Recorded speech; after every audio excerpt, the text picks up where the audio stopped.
meet so many people in an advanced age, sometimes 50 years old, sometimes 60 years old, sometimes 70, 75-year old.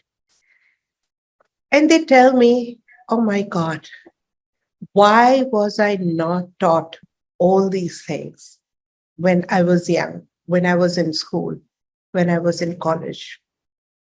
I've wasted so many years. And I sometimes wonder, yes, why emotional wellness is not effectively taught in our education system.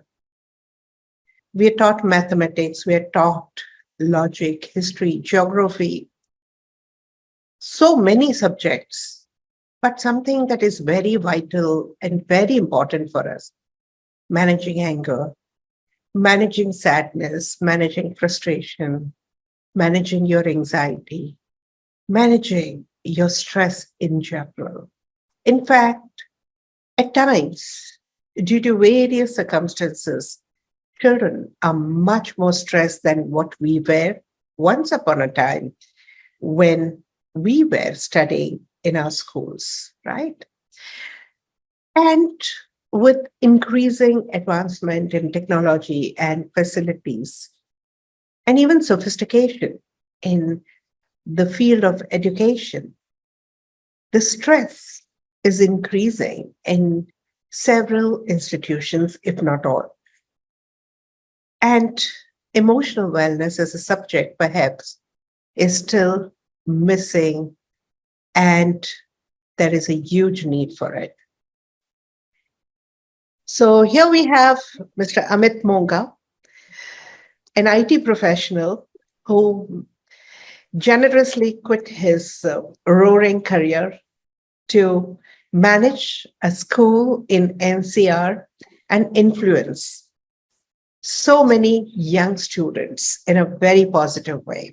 I want to understand from him how we can influence young minds in a positive way and how we can help young children learn effective emotional wellness. So let's welcome Mr. Amit Monga. Over to you. Hi, Aatmn. Hi. Hello to all the people who might be viewing. So I feel really privileged and all, very nice that getting this opportunity to having this conversation with you regarding emotional wellness, regarding education. Thanks for having me here. Amit, tell me, it's so tough to quit regular IT professional work and get into education, which is completely a different ballgame altogether. And what made you take that decision, and how do you feel about it? First of all, I feel really very nice and really good that I got into this profession, came into this line, and I was actually born into a basic, simple middle class family. Got into IT, became IT project manager.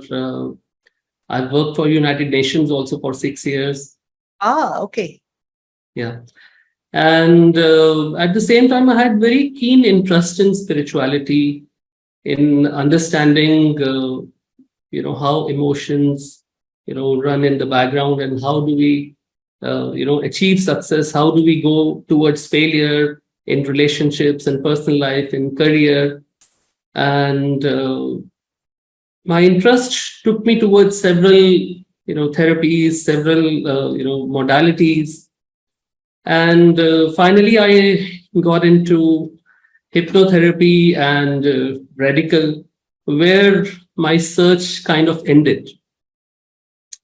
And when I understood that how our mind and our emotional well-being, drives everything around us, how each and every gesture, each and every word of us, every thought which we have in our subconscious mind, creates our external environment and influences our external environment. I started applying all that information, all that knowledge towards, improving, developing better relationships into my family. And from there only, I got this point that this is something which is really required to be brought into education also. And so that's what, drove me towards, getting into it. And it's been 6 years now. I'm running a school, and we are trying to implement some of the, emotional well-being, uh, mind-related understanding in our education system, and trying to help uh, improve that part.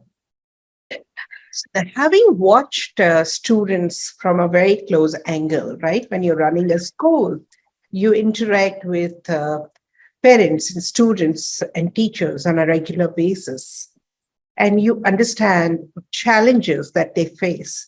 What do you think is the biggest challenge today students are facing? Well, students, first of all, there is a lot of expectation from students, enormous expectation from such young age that they're not able to be like a child.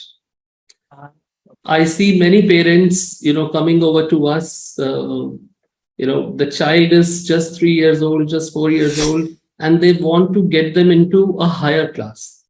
From the point where they should start.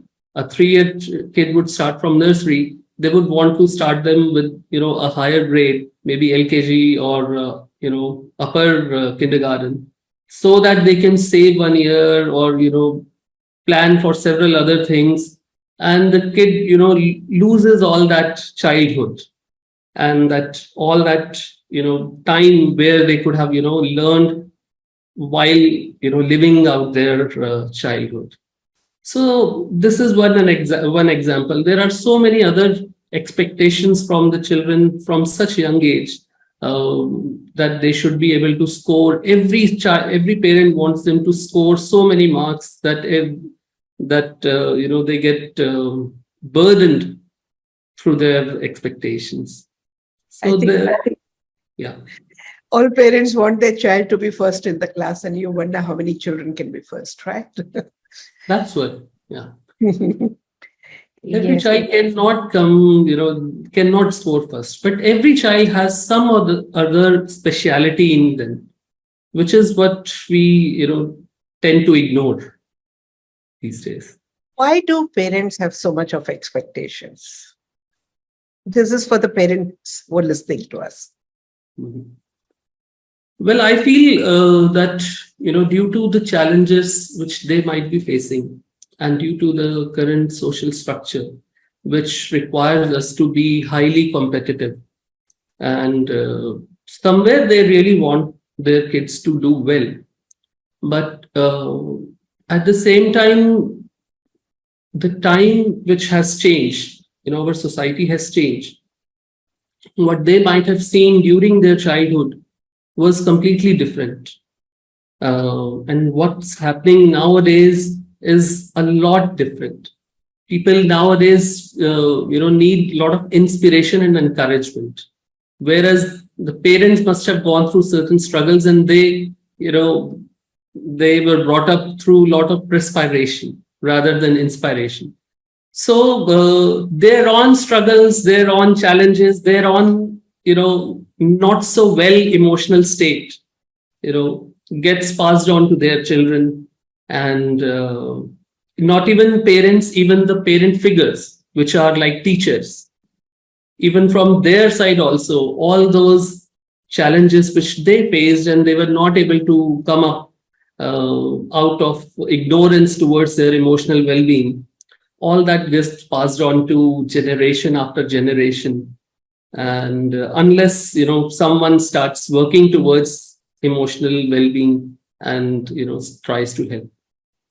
Where can we draw a line, and how can we stop this perpetuation of incompletion, the burden of incompletions across generations, probably?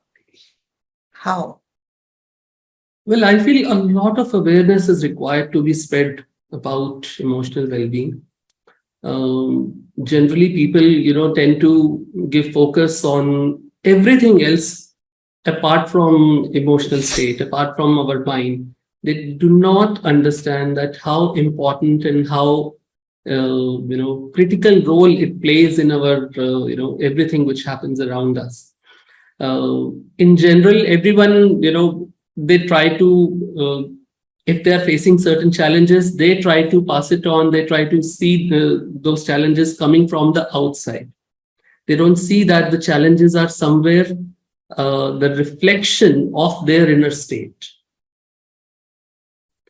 And how do we do it? We have to spread that awareness. We have to really, make it a part of our education system, wherein not only kids, not only children, even the parents and the parent figure personalities, the teachers and maybe the grandparents sometimes, everyone is given at least a crash course kind of information about emotional well-being, and how our words affect the children, how every time we say that every time we you know ask our children to study and focus all the time, leave the play, uh, every word of us is affecting them.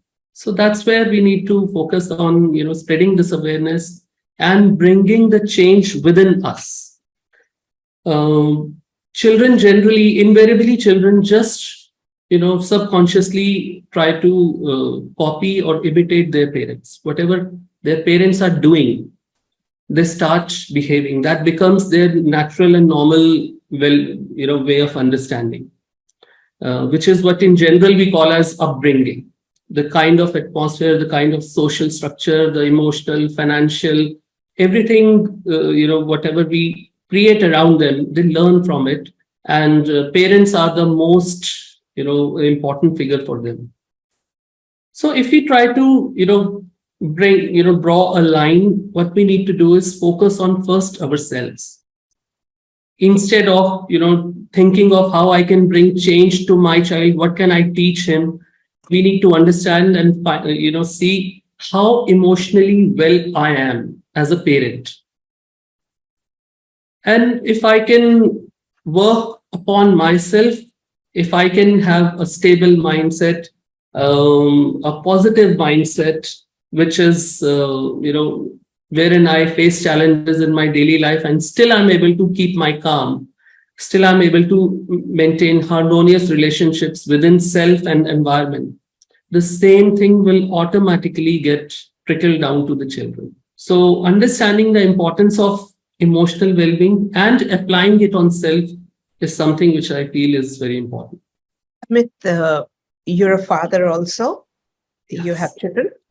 I have two children. Yeah. My elder daughter is in eighth, my younger daughter is in sixth. And how has your understanding, awareness, and emotional well-being influenced your daughters? Um, Before getting, of this awareness, this understanding, I was a very short-tempered person. And every now and then I was, if I just focus towards, me and my children, I was like, at times afraid also, that I will tell them that don't do this, don't do that, and, try to hold them back, try to protect them, overprotect them. After understanding, and, I wouldn't say that I've understood it completely, because we are all, work in progress. It's always a lifelong process. But still, after getting this awareness, I'm more able to accept myself. I'm more able to be in peace with myself. And the same thing is getting reflected in my environment. And similarly, my relationship with the kids, with my children, has, is more, amiable. It's more loving. They're able to connect with me more. Uh, these are, subtle changes which have come up, and I see them, facing so many challenges on their own. Even when they go to school, they face challenges with their friends. One friend said this, the other friend said that, and the teacher said this. We don't see this as a challenge at our age, but for them at their age, these are the things, whatever they are facing are really major challenges for them, and it affects them, very hard. So instead of, always being, giving them directions, now I've just, started listening to them and just being present for whatever they want to share, giving them a space wherein they can just, offload whatever they have gone through. If required, if they ask, then I would offer them, required advice.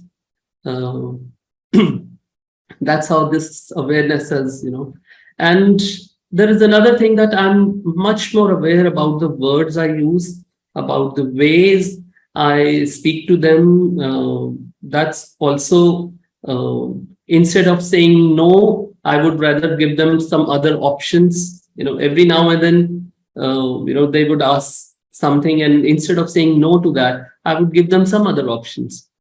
So this is just one example. Emotional well-being, understanding of mind, subconscious mind, it helps a lot to, deal with your children in a much better way. If I say that if you have to give an advice to the current generation teachers, what would that be? One advice or one important recommendation, I would say. One advice is that, first of all, they must understand their power, in the sense that at times, the teachers have such immense power over children that if even during day they would say that this is night, children just follow that. Yeah, this is the kind of, trust children put into their teachers. So when they understand this, they must also understand at the same time that every word, whatever they are using, creates some kind of impact. Even at this age, you, and everyone around would definitely remember or recall one of the teachers whose one word, we can still say that had given us a lot of inspiration, or whose one not so good word has still stayed with us. So this is something which we really, keep in our mind always. Sometimes out of, workload, teachers would say that, this guy cannot do this. Let's quickly call that one. You cannot do this. You sit down, and then, but just saying out of ignorance that you cannot do this, creates a long-lasting, lifelong effect. Yeah. Just comparing two students, that look how he is doing and look how you are not able to do it. That those comparisons. Each of these situations can create a, long-lasting impact on the, kids' development, their self-esteem. So just try to understand, and be aware of your power, and use every word very wisely. That's what. And besides this, there is no comparison of going through a short-term training, at least, about our subconscious mind and emotional well-being. If the teachers, if the education institutes, organizations can really look into this, can take it as an investment, then this is something which is really going to help. Yes, Amit, I totally can relate to what you're saying. I remember I was below average student till class 4. And in class 5 onwards, the set of teachers changed because I was in secondary school. And I still remember the encouraging gesture of one of the teachers, that is Kashmira Bin. She would kind of look at me with so much of respect and awe that inspired me to study much more in advance and answer all her questions. So from below average student, I became a kind of a star in the school. And it's all because of her encouragement. And I understand the power teachers have over students. And probably today, a lot that I'll give credit, full credit to my teachers. Right. Yeah. From parents, a lot of credit goes to the teachers who have built us over a period of time. So salute to them for all that they have contributed. And just a reminder that know your powers and know your influence over young minds and be aware so that let's use it. Trust everybody wants to see young minds, young children growing well. They are a future assets. They are the assets for our country, right? Even though they may not be our direct children, but they are our children. And together, they're going to create a new future for the next generation. So, let's give them something beautiful.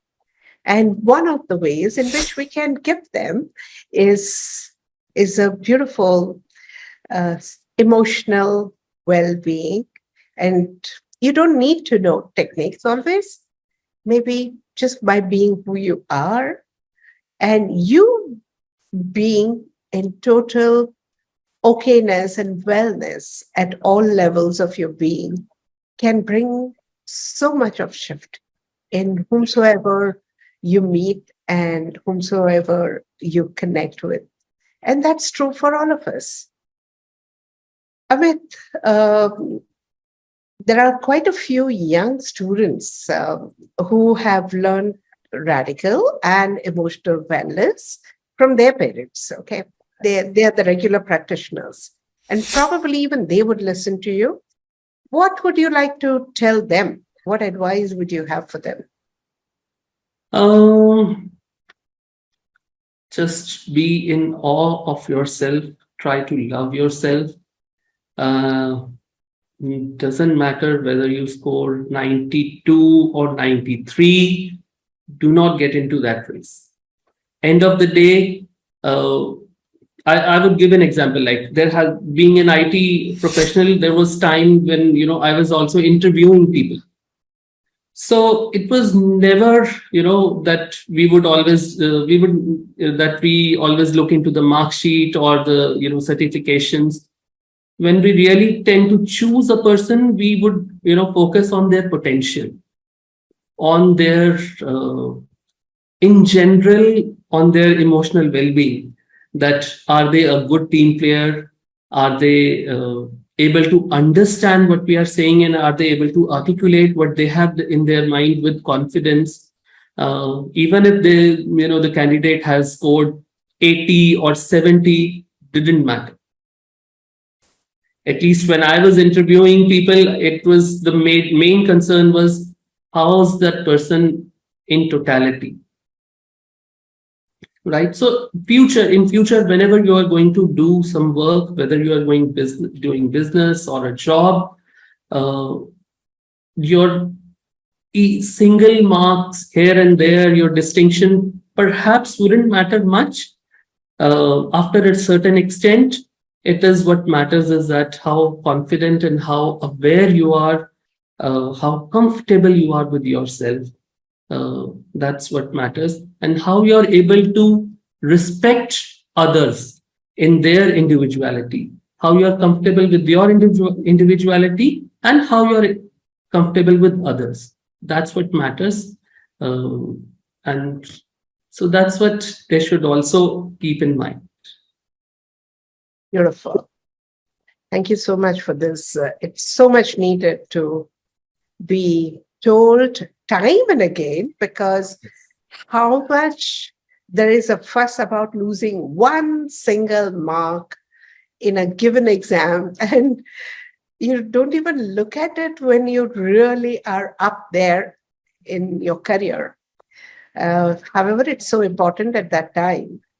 So, just a message for all of you that build yourself up, be a stronger version and a better version of you, and do not have to take so much of stress, and enjoy your childhood as much as you can, right?